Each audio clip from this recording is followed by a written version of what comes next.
Okay, ladies, gentlemen, everything in between and beyond, welcome to Enigmatic Smash Clash at NASB. Sorry, the name is the wrong way around, but I will run with it regardless. We're on round 3, it's GameGRL, it's Slav Trooper, and we are getting a wonderful bit of that modern life with a bit of Rocko gaming. So, I'm not going to sugarcoat it. I have no idea how either of these characters work. From what I've come to see a little bit is that you have a very nice expanding trade pattern, something similar to SpongeBob or CatDog, where you can just kind of go from short hop aerial and short hop aerial, maybe weaving a grounded move or a grab in there, hit in there, get a little bit of damage where you want to just to see what can happen. But I think the kit is a bit more balanced around the ridiculous power that can come out from the neutral B and the down B. The pure agent of chaos that is that jackhammer is insanity. So, it's interesting to see that both of these players have opted to play Rocko. I did see that GameGRL has been playing a little bit, and I got the pleasure of playing Slav Trooper before this part of the stream, where we were just, having a bit of a warm-up, playing a bit of Rocko here and there. Ooh, and GameGRL gets the first kill of this set. Very nice to see. There's the Agent of Chaos I mentioned earlier doing its thing.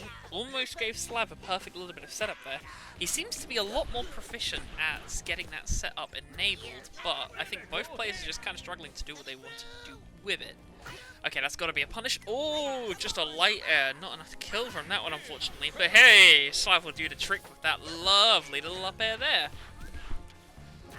Okay, so it is interesting, also, as a side digression, to see Cemetery being brought into the fray as our new, smaller version of Final Destination. The devs are quite generous. We now have multiple variations thereof, and Trebiton Joyride has been restored to its former, quite wonderful glory of being every stage and more. Oh no, what is going on here with GameGRL's trading? She is just mopping the floor with Slav, quite literally, I might add. That's a quick little kill right there. So, the Agent of Chaos is once again given a little bit of damage there and set GameGRL up for a cheeky little 46% damage. Fantastic. This is one thing that GameGRL is very skilled at doing. Not the dying part that she just did, mind you, but she's so good at being able to use dash attacks into carries to get their opponent off stage and hit him with a strong attack. Dare I say, it's one of her trademark moves, regardless of character. Naturally, as we saw from my previous set, she's quite fantastic at bringing it out with the Reptar, but clearly quite as proficient as doing it with Rocko too, which is great to see, especially when the animation on the eyes for that neutral heavy in the air are just so wonderful to watch, aren't they? To see the eyes popping out and going, awooga. Very lovely, very Joe Murray-esque animation. You love to see it. Ooh. And another signature thing from the last set she played, just throwing off stage to get an easy kill. I mean, hey, if the blast zone is thin enough to pull it off, then go for it. I'm seeing a lot more mix-up options are coming out of Slav, though. I think that Slav might have a better handle of all of the... Speaking of the devil, Slav might have a better handle of all of the wild and wacky things that Rocko can do. But I have to think that GameGRL is just using her strong sense of game knowledge that comes from Nickelodeon All-Star Brawl to just do a little bit of movement to see what she can get when fighting against this Rocko. That she's, I mean, like, she can't be as familiar as everyone. Like, he's still relatively new to this game and new to the meta, so we don't quite know his place in it or what he can do. Oh! Didn't quite line up a perfect punish window there and got hit by the up B. To be fair, we are figuring it out, so we can see what happens with there. Okay, going back to wiping the floor. Hopefully doesn't wipe the floor with Slav again. It's interesting to see that launches you directly above. I can imagine that being used as quite a successful kill combo. The aerials are coming out, and GameGRL is the one who locks one in and gets game 1 in this set. It was very close, and I hope this one is too. Speaking of getting into game, we are here with game 2 of our wonderful set. The Rocko gaming is continuing to show itself in all of its beautiful glory. Kinda makes me regret tweeting that there wasn't going to be much Rocko in this set, but heyo, contrarian I may be, they are going and giving it the work, and it seems that both of them have put a decent amount of time in. Ooh, perfect. I don't know what the mechanic is called in this game, but in Smash that was a very nice perfect pivot.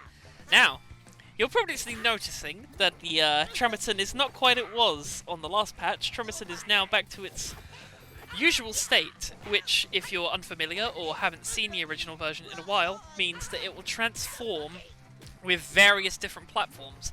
So we'll alternate between being somewhat of a static jellyfish to being where it is now, which is more akin to something like Rooftop. GameGRL gets a great kill there by using the platforms to short out the launch arc of her down air very successfully. It's interesting to see it spike, which is quite funny. I mean, it's a pogo stick, so it kind of makes sense, but hey-oh. Both are using it now. That's one thing that's really nice about seeing a pair of players who are like still relatively. Oh no! No! Oh, pain, misery, and agony! And the up B was used in the wrong direction, and it's a one-way trip when you do it as Rocko. You either land on ledge and live, or you smack down into the blast zone and die. So. One thing I was saying is I really like watching mirror matches between the newer characters when we're still kind of figuring them out, seeing what works, because players seem to like imitate stuff that each other do to try and get some success of it. Like literally there where we now have 2 Agents of Chaos just running around on stage. Very good damage gotten from it from Slav as well, and oh! I'm not quite sure if that was a missed opportunity to up B or DI out from GameGRL, or if they just accepted their fate and knew they weren't going to make it, but still, very good to see Slav getting into an advantage state now, where they can just kind of throw out hitboxes and see if one of them lands. Oh, fantastic use of it there. Already gotten GameGRL to such a high percent, already at 88. But I would like to think, oh no, it's the wrong direction again! Oh! Oh my dude, I was going to say I'd like to think the Agent of Chaos could just be brought out to just do a lot of damage to both of them and just see what happens, but... Oh, okay, GameGRL got a stock. She got another stock. This is good. This is great. The Rocko gaming continues in strength. We just have to be very careful now for the rest of this set with these recoveries. It is proving to be a bit of a stickler. Oh, I just adore the animation on Rocko's light up there. The little... triple wallaby, or is it his heavy? I'm not sure, but the little triple wallaby punch that he throws out, it's amazing with the little boxing gloves and everything. Just love to see. Okay, I'm thinking, thinking out loud as a person who plays the game a little bit. Not as much as I'd like to, but at least enough to have a feel for things. I'm wondering if this is actually an optimal stage for these Rocko recoveries, because you have a little more leeway in mix-ups depending on where the stage is at, so what you can do with it. I mean, there you go with Slav right there, like getting himself into a not quite a safe position, but certainly a less disadvantageous one, thanks to the platforms mixing it up a little bit. GameGRL is going once again for some of that. Oh, that one actually connected and got him a little bit of safety. Nice to see. But GameGRL once again going for throws at the side of ledge. It is a when all else fails, you can use it, try and get some success. I like to see it. I think it's a great way to kill, especially on stages with small blast zones. Though, as we're proving right now, maybe the blast zone isn't quite as small as once originally envisioned. Oh, landed right below GameGRL, so she shorts up, she heavies up, and she gets herself a stock. The stocks are even, but GameGRL has got a lot of work to build up in this set. Now, I've been known to curse games, so I'm going to throw one out here now. I think GameGRL could close this gap. She can definitely get a little bit more damage in, and hopefully an extra kill confirm. It's all going to depend, I believe, on the Agent of Chaos just kind of hit stunning people in. Ooh, Slav is setting up his one. Oh, and GameGRL setting up her one. There's 2 Agents of Chaos, and look at how much damage that has just done to poor Slav. Stuck between a hard place and a hard place, because they're the exact same move. Ooh, I like seeing the use of the down strong to reposition. Okay. Good use of the neutral air to get a little bit of extra damage and space off, but all the Agents of Chaos are doing damage. There's an extra 20 on him that he probably didn't want to have it. Hey! We have ourselves a series, equalizing it. Alright, I believe it's time. Hoping for Angry Beavers. Me too, man. I love Angry Beavers. It's one of those shows that... I don't know what it is. Angry Beavers is just so wonderful. But not quite as wonderful to me, at the very least, as a personal opinion, as Rocko's Modern Life. And we are getting into Game 3 of the Racket match. The round-robin, round-3 Racket... Ratch? I don't know. Alliteration was never quite my strong suit, so let's see what we can get off. Let's see if we can get ourselves some more epic gaming on the Toad. So, one thing that I like about Duck Duck Pie being used here, blast zones are smaller.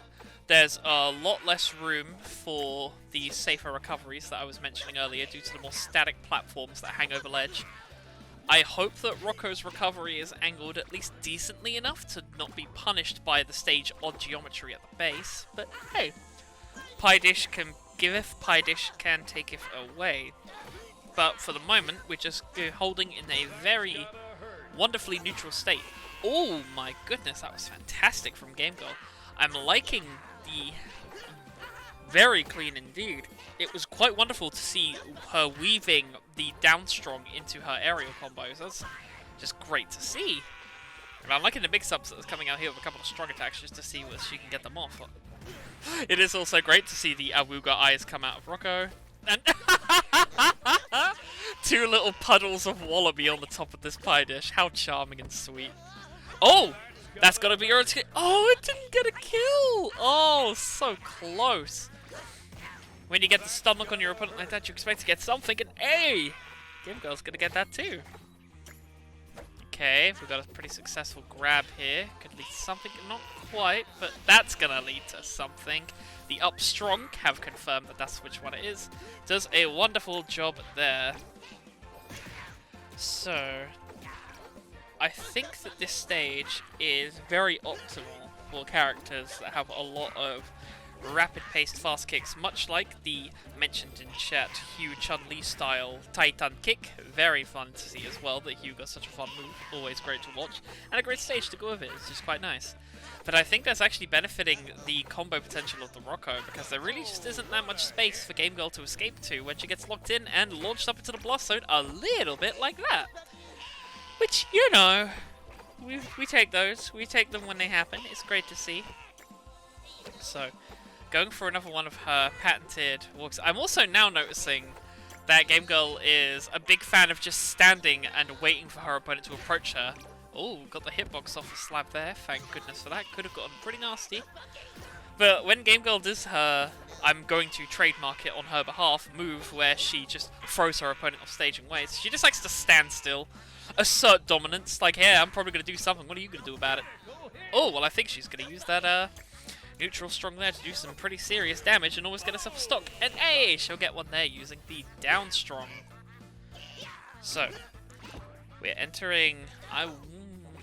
I'd be remiss to say that this is going to go poorly for Slab. After all, with the Agents of Chaos and how good at connecting moves are, as well as that now proven to be very small blast zone, Slab can come back into this fairly quickly if they're able to get it off. But, oh, okay, the pie dish punish didn't happen. That's good to see. Perfect use of the neutral air down onto stage and then following it up with the up strong. So beautiful to see. And look at how insane the damage ramp up is during this combo. It's even Stevens, give or take a couple of single digits. But this is not deterring GameGRL. She is doing a great job. Oh, could this be... Oh, the launch isn't quite strong enough, but that was strong enough! Oh! Game 2 is taken by Slav. Yeah.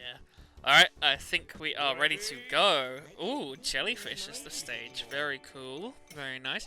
Glad that we're getting a bit more stage variety coming out of both of the players, so we're not just seeing Rocko being played on a flat surface every single time. We've got a platform here, a converting platform there, and yeah, you know, just good to see how much of a mix-up option this is going to be. So, immediate thoughts. I'm going to throw it out there. One thing that always scares me about Jellyfish Fields is the weird hitbox of the stage below when recovering. It is so easy, well, for GameGRL to get that stock for starters, but it is so easy if you have a recovery that gives you momentum into a diagonal direction to just kind of eat all of your momentum and you just, like, get crushed by the stage and you fall off and die. And Rocko's recovery seems like it's probably pretty accident-prone in that regard. Oh, pardon me, that was the most disgusting thing I've ever done. I apologise. But I am very fearful, and hopefully that doesn't happen. And at the very least, it seems that GameGRL is determined to make sure it doesn't happen, because she has just taken 2 stocks like it was nothing. 2 stocks like it was nothing. But Agents of Chaos, that's getting a little bit of damage on GameGRL. She probably didn't want to have to take there. Some damage on Slav. With good patience, using the shield to wait out the down strong. down air strong. I'm not even sure how you pronounce it, but heyo, getting a connection there. I think that was only with light, I'm not entirely sure. You know, I'm not sure either way which one's Rocko's strong and light when it comes to Dove, but they are both pretty fun to watch, and they're doing pretty good work for both players. As you can see with GameGRL there, almost getting a stock using 2 of them in a row, what I'm sure is the light one. Oh, and there you go, she actually got the stock. It would seem that that platform... Ah, thank you. So... And it has rapid jabs, so you get more poke. Which is hilarious. But we digress. It seems that GameGRL is ripe for the taking on a stock here. I am liking the use of... I am going to remember the name of the dog after the stream, but for now I will just call him dog. And say... Cookie. Yeah, vaguely remembering. Cookie. Koopy? Poopy? Oh, Pookie! Okay, Pookie. So, I'm loving the use of Pookie as a disjointed hitbox off of the side of ledge. I already discussed earlier how dangerous I think recovery could be for Rocko on the stage.